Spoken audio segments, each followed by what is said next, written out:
Hi, this week at Max at the Movies, we are looking at three films from the 2000s, all the way from action to comedy to a thrill ride that totally defined the 2000s.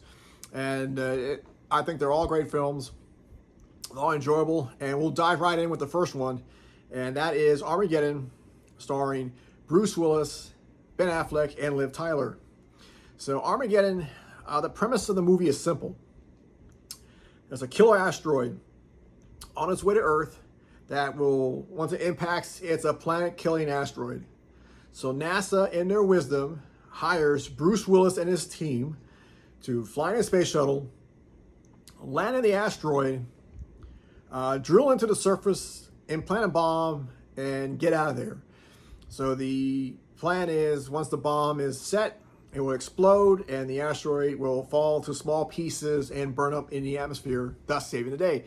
So it sounds simple, but it being an action blockbuster, you know it's going to have kind of drama. And of course, Bruce Willis, he's the grumpy old guy who's leading the team.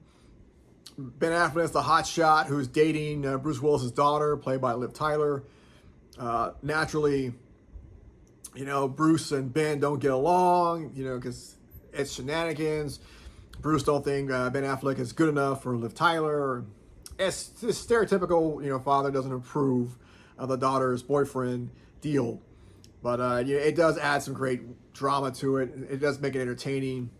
And I do remember Aerosmith provided the theme song for the movie that played on the radio over and over, to the point to where every time I hear that song, I just can't help but thinking of Ben Affleck trying to smash with Liv Tyler and Bruce Willis in the background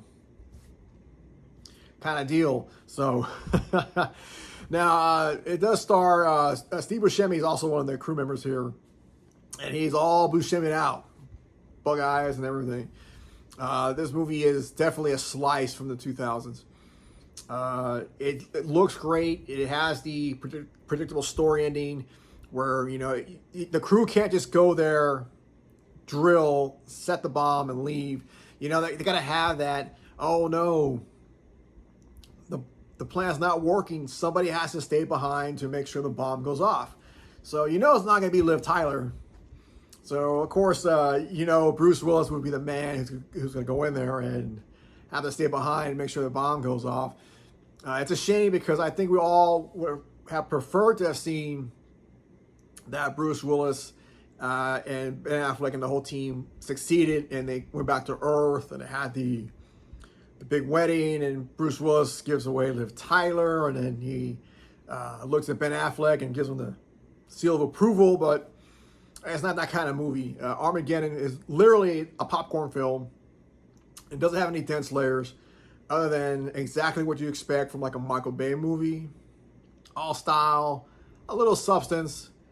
Makes you go home happy and feel proud that Ben Affleck was able to destroy that asteroid and get the girl. And Bruce Willis goes off into outer space with the rest of the asteroid chunks. So, yeah. Armageddon, again, this is a movie I would definitely put in my popcorn film category. If you're curious about blockbusters and movies from the 2000s, this is a great selection here. It hits all the beats, and this is something here that you cannot go wrong. I mean, it is entertaining, but personally, Armageddon is not a movie I go out of my way to look for. It just happened to be that I was waiting for my car to get repaired at Firestone, and it played, so might as well enjoy myself with this movie, and I did. So Armageddon, I give this one here 3.5 stars out of 5. It provides exactly what it says it's going to do. Entertainment, and you go home happy. Now, our next film was also in the 2000s. In fact, this was made during the Ben Stiller peak area.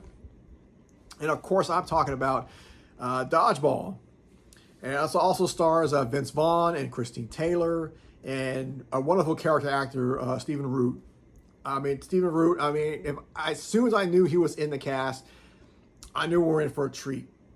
Some of you people may know that Stephen Root provides voices, like he does Bill Doletree from King of the Hill. But he is also known as, he's also in a little film called The Office Space.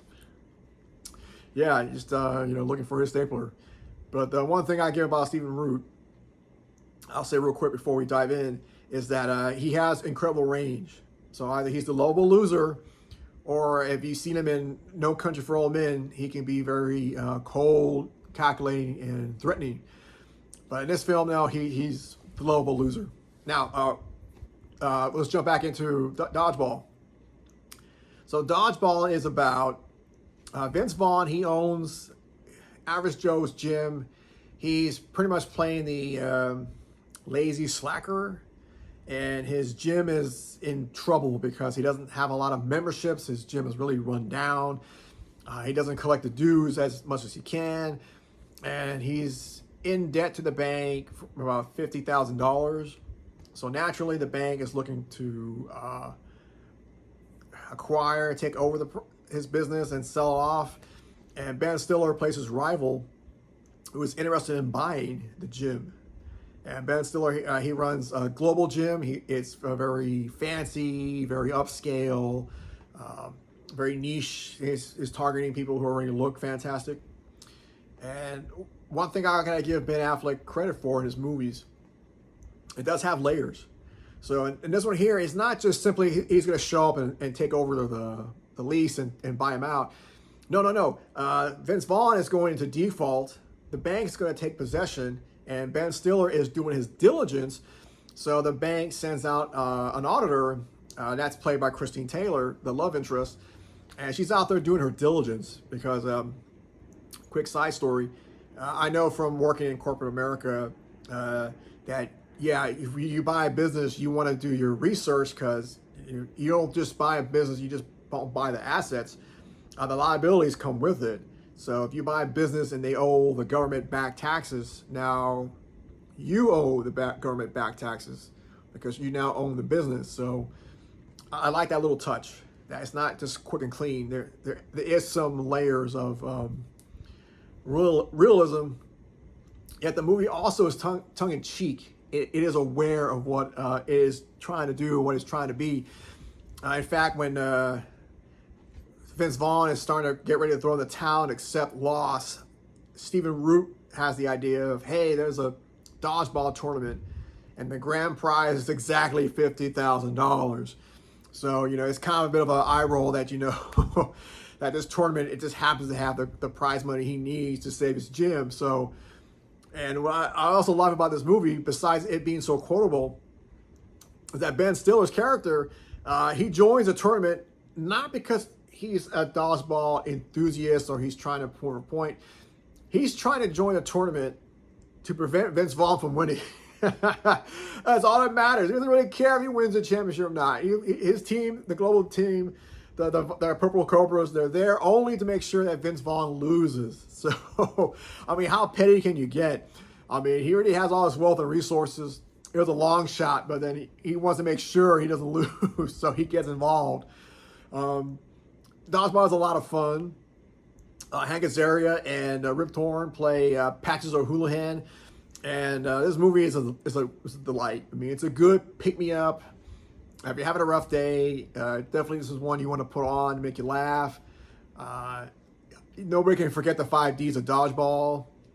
Dodge, duck, dip, dive, and dodge. So, because once you watch it, it gets in your head and you start, starts coining the movie, and Patches O'Houlihan, Rip Torn, he steals the show. I mean, if you can dodge a wrench, you can dodge a ball. If you can dodge traffic, you can dodge a ball. I mean, it just goes to the extreme. They got Justin Long. He plays the nerdy high school kid who doesn't make the cheerleading team, so he joins the dodgeball team to save his gym. There's a lot of character actors. They do a tremendous job on both sides, Average Joe's and Global Gym. We get cameos from William Shatner and Chuck Norris. It's a lot of fun. Of course, you have the commentary team from the Ocho. I mean, again, I can just sing his praises throughout the day, but I recommend if you're looking for a good comedy, this is one that I think holds up to the test of time, but I will say some of the jokes are a bit dated. I remember even back then when I watched it in the theater, even I was like, ooh, yeah, that's kind of cringy. And, it may not look good in 5 or 6 years from now. But, I mean, honestly, it's nothing horrendous. But you will catch a few and you're kind of like, oh, okay, yeah, I guess it was just made to settle the joke. It wasn't really made to be mean-spirited. And that's the key there. A lot of the jokes were made to be funny. They were not made to be mean-spirited, so keep that in mind. But Dodgeball, a tremendous comedy. I enjoyed it very well. I got to give this one here 4 out of 5 stars. I mean, you cannot go wrong. If you want a good laugh, watch Dodgeball. And now finally, the last movie I saw while waiting for my car to get fixed. It was a tremendous film. It was one that I normally do not look for. But since I was literally like a captive audience, I had no choice but to watch this. And I'm talking about Tom Cruise in Mission Impossible Fallout. I believe this was one from 2018 or so. It wasn't too long ago. Now, normally I'm not a big Tom Cruise fan, and my impressions were, he's like Vin Diesel and Dwayne Johnson. He's going to show up, and he's going to hog the show. He's not going to lose any fight. He's going to always be right. He's going to know everything. And then I watched the opening scenes, and I was like, okay, well, no, Tom Cruise's Ethan Hunt is far from that. I mean, Ethan Hunt is intelligent, he is capable, but he's human. There is one thing I will say in the first act that kind of gave away the story, but we'll get to that later. But throughout the movie, Tom Cruise's character, I like the fact that he faces his own weaknesses. He owns it. There's a part in the first act going into the second where so the driver of the movie is a terrorist organization is trying to get their hands on plutonium to make nuclear weapons. Okay, sounds fair. And Tom Cruise and his team, they're going to hunt them down, and they're going to prevent them from getting their hands on the weapons, and maybe even arrest them if they can. But stopping them from making the weapons is the priority.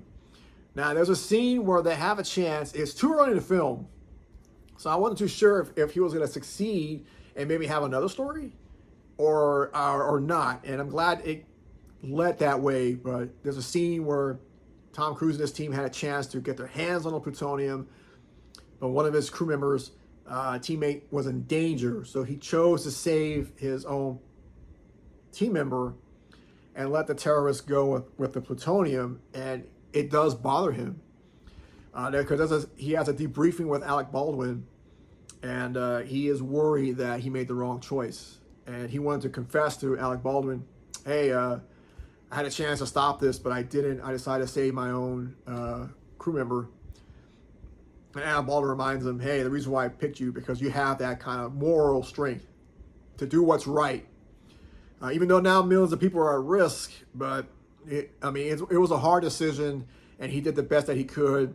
But I like the fact that it showed that Ethan Hunt realizes that he may have just doomed a lot of people because he was trying to save one of his own, and that sacrifices may have to come down to for the better of humankind. So I like that. That was refreshing.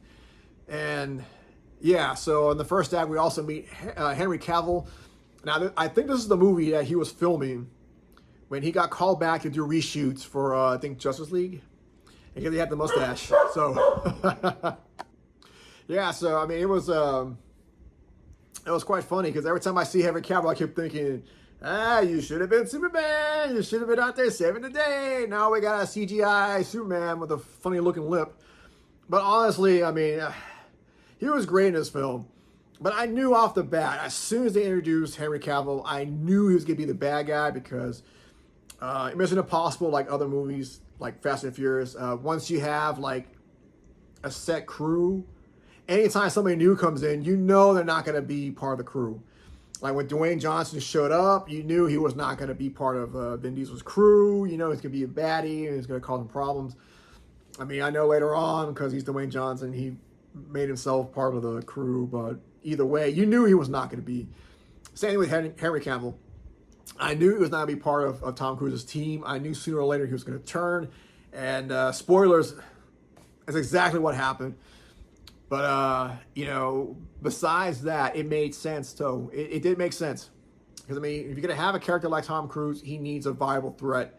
And Henry Cavill is just a perfect foil. I mean, he could be Superman in one film and then terrorist in the next.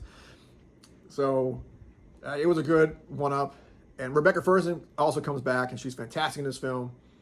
Even though I always see her as either Rose the Hat or Lady Jessica. But either way, you know what? She's a tremendous actress, and she has a great range. And she's also delightful in this film. She's very threatening, very capable. Simon Pegg, he definitely plays the comic relief. Even though he's not designed to be the comic relief, but just can't help it because, I mean, he does so many stupid things. That'd be the only reason to make sense. Otherwise, why have him around? And Ving Rhames is also part of the team. I thought that was great. So Mission Impossible Fallout looks tremendous. Tom Cruise definitely makes his contribution to the film. And I like the fact that he makes himself vulnerable. He makes himself human. The only thing I can really criticize is that at the end of the third act, there's a helicopter chase. And Tom Cruise and Henry Cavill, it's an exciting chase. It's a lot of, back and forth. And at the end of the battle, Tom Cruise's helicopter smashes into Henry Cavill's. And both choppers fall out of the sky and they crash into the mountainside. And unfortunately, both Henry and Tom just looked like they just rolled out of bed. It didn't really feel like they just crashed into a mountainside off a helicopter.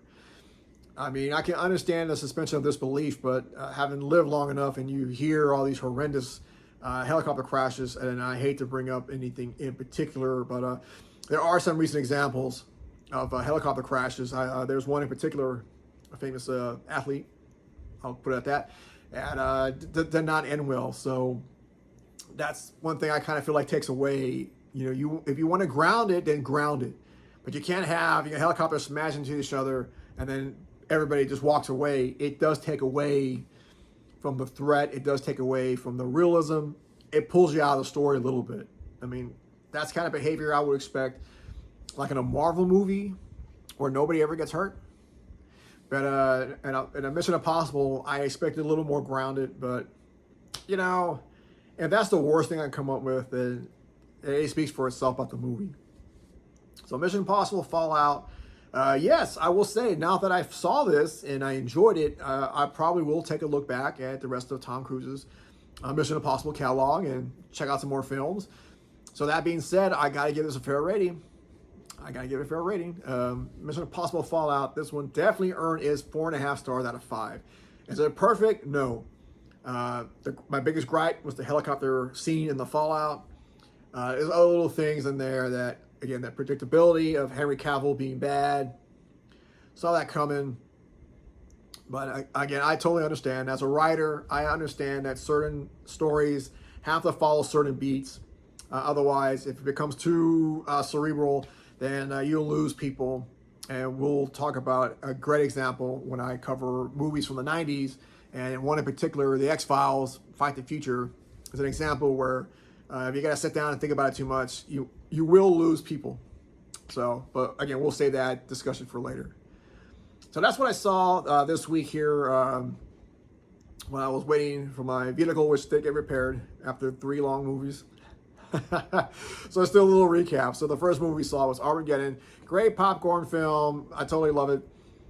Good watch, but if you really want to get that slice of Americana, you really want to get a slice of 2000s or even late 90s, early 2000s vibe, you can't go wrong with Armageddon.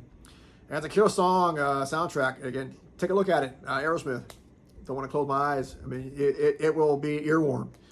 So Armageddon, that gets 3 stars out of 5. And we got Dodgeball, fantastic movie, great comedy. I also gave that a 4 out of 5 star rating. And Mission Impossible Fallout, 4.5 stars out of 5. So all 3 films got their strength. I mean, they all got their little issues, but I wouldn't say anything that would harm the viewing of it.